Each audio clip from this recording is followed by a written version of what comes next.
Buddha Sangha.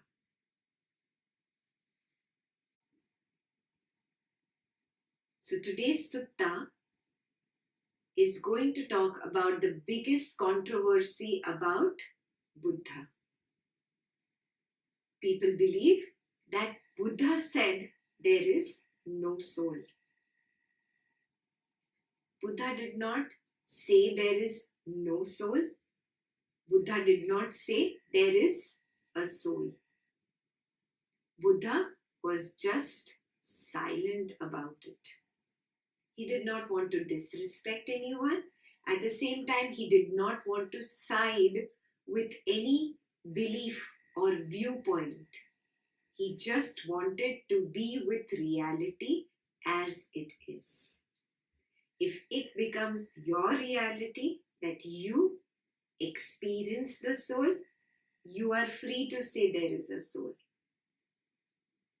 Until you reach such a point in your lifetime, it is best to remain silent. The sutta is from Samyutta Nikaya's Book of the Six Sense Bases. It is Sutta number 44.10, Ananda Sutta. Is there a self? Then the wanderer, Vachagota, approached the Blessed One and said to him, "How is it now, Master Gautama? Is there a self?"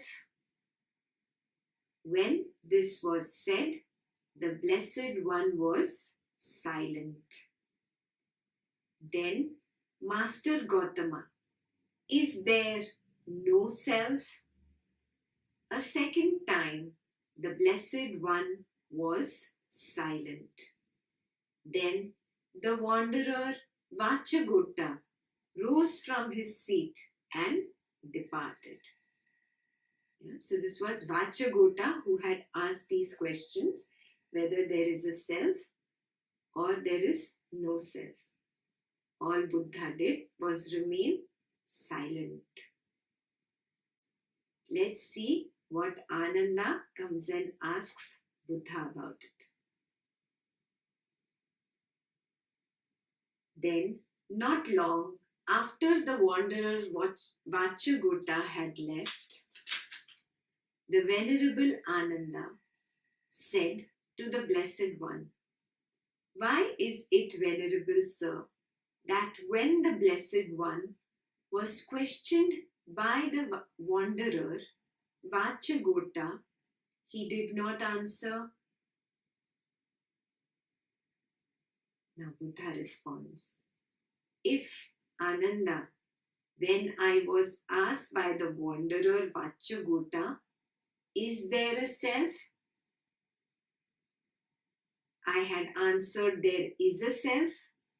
This would have been siding with those ascetics and Brahmins who are eternalists." Do you get it? In the time of Buddha, there were a lot of ascetics and Brahmins who preached this philosophy that the self is eternal. It is not going to die, is the meaning of eternal. It always lives on. There is no death for the self or soul. So if he had said there is a self, Buddha would have sided with the eternalists. He would have given in to one viewpoint. What do viewpoints and view stances do? They only lead to more arguments, disputes, debates, picking up of rods and hitting and quarrels and issues, and in the end an unwholesome state of mind. Yes. Buddha did not want to give into anything that would lead to an unwholesome state of mind in any sincere seeker of the truth. So he did not side with one side, that is the eternalists. And if when I was asked by him, is there no self? I had answered, there is no self. This would have been siding with those ascetics and Brahmins who are annihilationists. What is the meaning of annihilation? That there is no soul. Everything is just this body. It is born and it dies. So I would have then sided with that viewpoint of annihilationism. So he did not side with even that point that there is no soul. This should be very clear. It is only the wrong-minded people who claim that Buddha said there is no soul.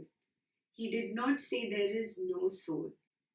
He just helped you recognize, oh, this body which is called the Rupa, it arises and falls, arises and falls. Your so-called soul is permanent. It cannot arise and fall, correct? Therefore, this body which arises and falls is impermanent, therefore it cannot be the soul. So, I am not the body. Then he said, second, the cognition of sight, sound, smell, taste, touch, and even a thought. The cognition, the vijnana, or the consciousness, arises and falls, arises and falls, arises and falls. It is impermanent. But the so-called soul is permanent. It does not arise and fall. Therefore, these consciousnesses, the eye, ear, nose, tongue, body, and mind consciousnesses, they arise and fall, and therefore they are not the soul. The sanya or perception part of the mind, that which judges, labels, that connects the present to the past and creates a scene in the mind, this also arises and falls, arises and falls. But the so-called soul does not arise and fall. That is permanent. So this impermanent sanya or perception is not self, is not I, is not the soul. Yeah. Similarly, Vedana, pleasant sensation or unpleasant sensation, or neither pleasant nor unpleasant sensation, arises and falls. That is also impermanent. But the so-called soul is permanent. So therefore, Vedana or sensations of pleasant, unpleasant, and neither pleasant nor unpleasant are not the self or not the soul. Similarly, sankharas that are created because of vijnana, sanya, vedana, and rupa, these sankharas, these karma sanskaras or impressions also arise and fall and are not the soul or self. Is this very clear? Yeah. Buddha broke this body-mind complex into its smaller parts and very clearly put it in front of us and said, see, these arise and fall and they are not the self, or they are not I, they are not permanent soul. He did not say there is no soul. In fact, it is very clear from this sutta. He says that if I had said there is no soul, I would be siding with the annihilationists. Buddha never said there is no soul. Become very clear about it. Those who did not understand the language Pali and could not really comprehend what Buddha was saying, they misunderstood him and spread rumors about him. And it happens in every day and age. Even today, the so-called great masters, the great teachers, rumors are spread even about them. Yeah? But you become very clear and distinguish between wholesome and unwholesome. Buddha has very clearly put it that he never said there is a soul and he never said there is no soul. He told you to remain away from viewpoints. These are all viewpoints because somebody else said so. You come to the middle. He taught the middle path. Yeah. Why the middle path? Because when you go to one extreme or to the other, you either have a raga or a dvesha. These ragas and dveshas create feverishness in your mind. The feverishness in your mind becomes an attachment. You get possessive about this attachment, and when you're possessive, you want to safeguard your own idea, your belief, and then you pick up sticks and rods and you use false speech and divisive speech. You indulge in wholesome action. Their disputes, their arguments, their debates. Buddha said, all this makes your inner environment very dirty, very impure. Drop the opposite viewpoints and adopt the middle path. I do not want to bend on this side. I do not want to bend on that side.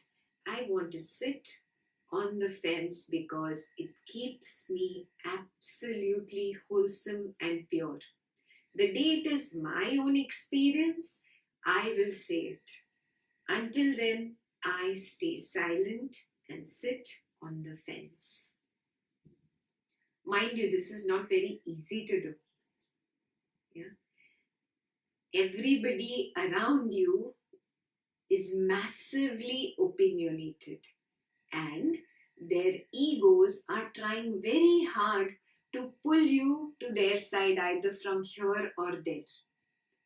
They want you to take a stand. They want you to side with one or the other. Recognize these are only ego games. You become very clear that the other person is deriving a pleasure from you taking one side or the other. Even your ego wants to give into one side or the other.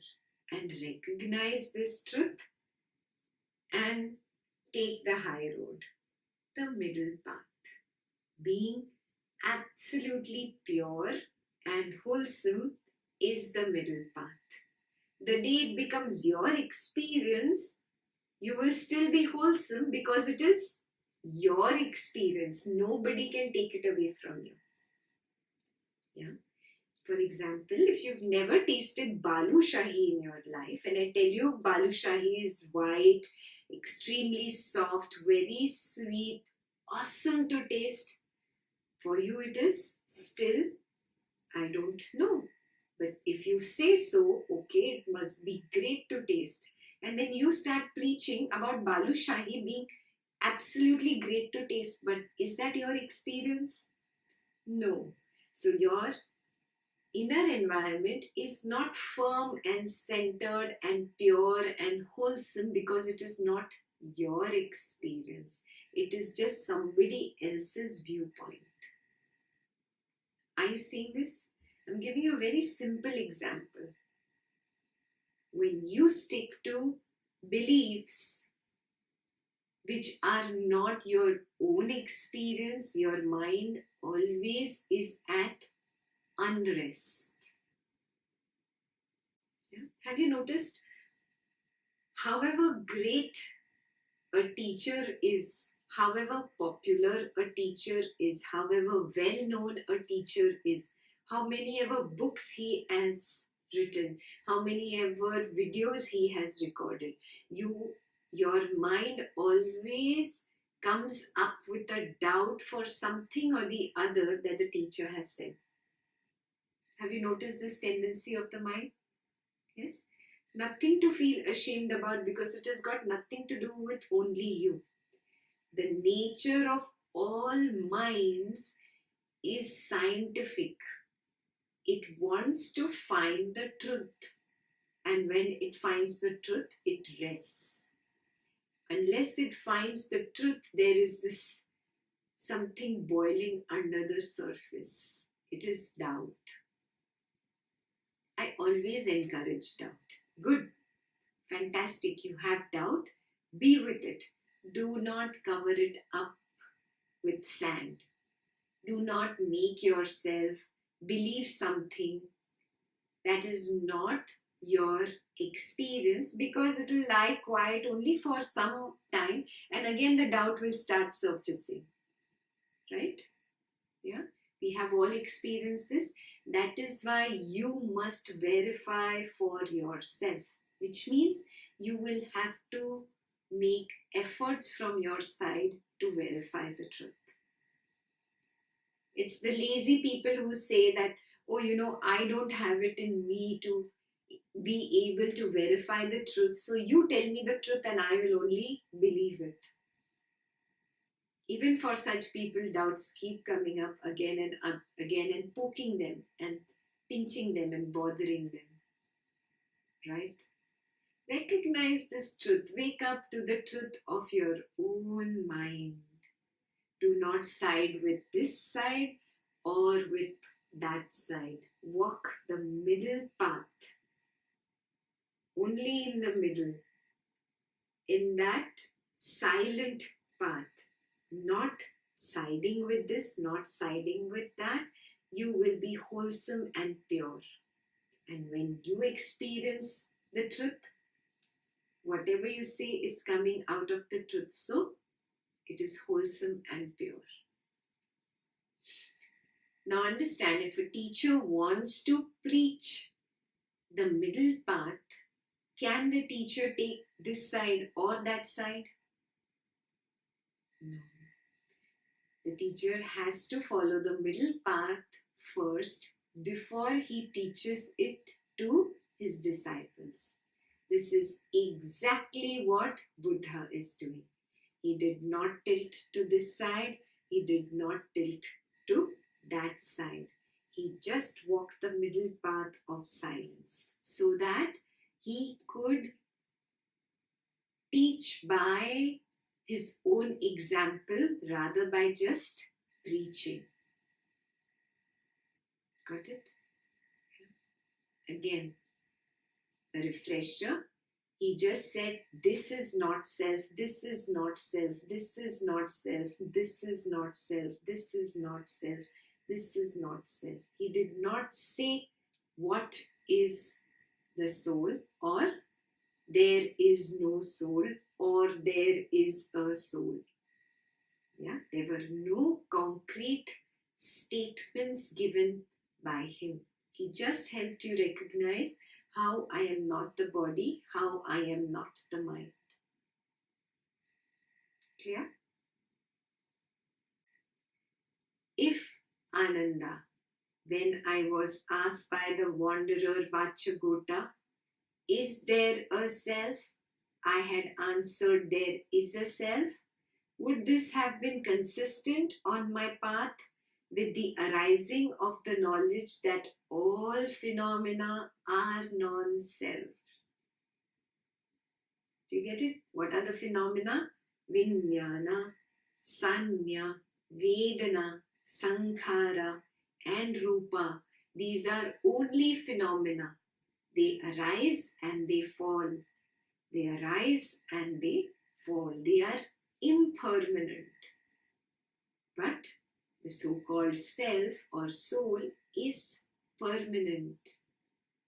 there is a permanent I, then that permanent I is definitely not these phenomena. Therefore, these phenomena are non-self. This was the teaching of Buddha, which made the understanding of I am not this body and I am not this mind very concrete. When the Rupa rises and falls, there is the permanent I in it. There is no I. So, I am not the body. When the mind, so-called Vijnana, Sanya, Vedana and Sankhara parts of the mind, they rise and fall, there is no permanency in them. Yeah? But I is supposed to be permanent, so there is no I in the phenomena of the mind. I am not the mind. So if he had said there is a self, would it have been consistent on his path? Where he talks about this knowledge that all phenomena are non-self. He says, no, venerable sir. And if when I was asked by him, is there no self? I had answered, there is no self.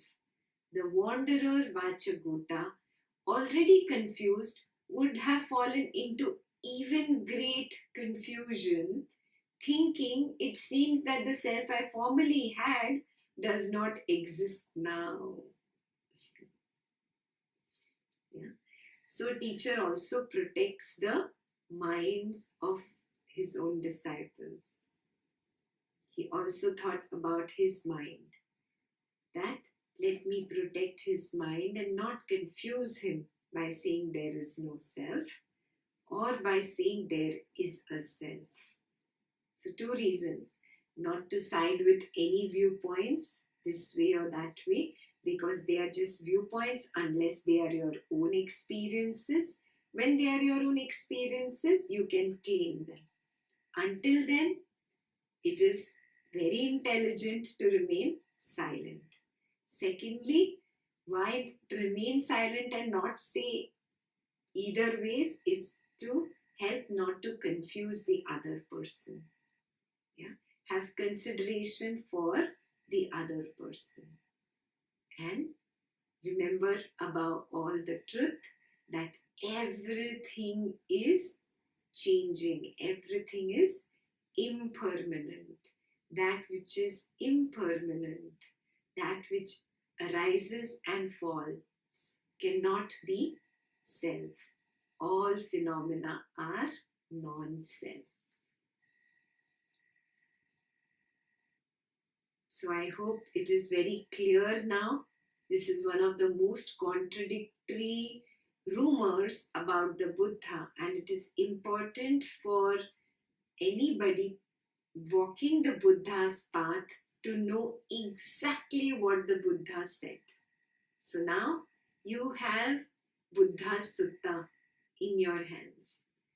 I would insist you go through this a few more times and also check within yourself if you have been in your previous life siding with viewpoints this way or that way and just walking on the path of somebody else's belief just because someone said so. When I was a little girl, I had a lot of intellectual skepticism about the rites and rituals which were prevalent in my family. The elders in my family would say, you just do this rite this way, worship the god this way, do this kind of ritual. And I would ask why? What does this mean? Why do I have to do this particular action of putting water on this deity? What does it mean? And they would say, oh, I don't understand the meaning, I don't know the meaning, but You just do because I am saying so.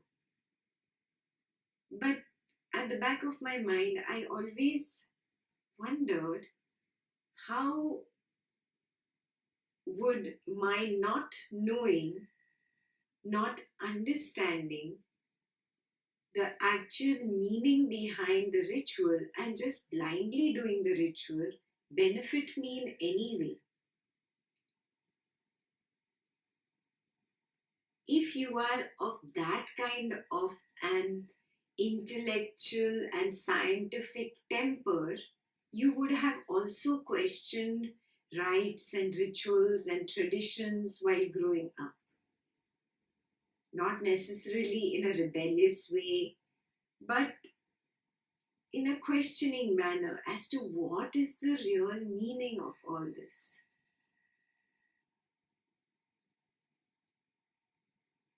Slowly, when I started studying something other than the Vedic background that I was born in, I experienced a little bit of reluctance from people around me to help me understand that better. I experienced them trying to push away the literature that did not conform to their religious belief. And then I questioned that too. Why do we push other religions and other scriptures away when we ourselves say that we are not a particular religion, we are a way of life, and we are all encompassing, we embrace everyone? Then why just do it in words and not do it in action? Such things always niggled me at the back of my mind. Then, at an early age, I found the Buddha. And Buddha's teachings were all about being with reality. That made complete sense. Just being with reality as I experience it, not the way you experience it and want to make me believe that that is the truth. It might be your experience, not mine. So, this scientific attitude in the scriptures attracted me towards the Buddha. And then I realized each and every teaching of the Buddha is the same. He says, don't believe me blindly. You don't believe anyone blindly. You experiment with your mind and you arrive at your own truth. I finally found home. Yes, this makes complete sense because I could not make myself comfortable in the pool of those people who want to believe that, oh, I don't have the intelligence, so you tell me what to do and I'll blindly follow you. I could not be like that. I didn't want to be like that. I chose to experiment with my mind, however difficult it was, and arrive at my own truth. Buddha did the same. He did not insult, he did not disrespect, he did not condemn, he did not say anything wrong. But he would not follow that which was not his own experience. And that is what he taught to everybody who came to him, that they must experience with their own minds and then arrive at their own truth and then only call it the truth. Until then, do not fake believe something just because he said so or she said so, I also say so. does not make sense. Yeah? He wiped out that wrong conditioning of because I said so. And that really is something I am grateful for. It helps wipe away that illusion created by Maya all around.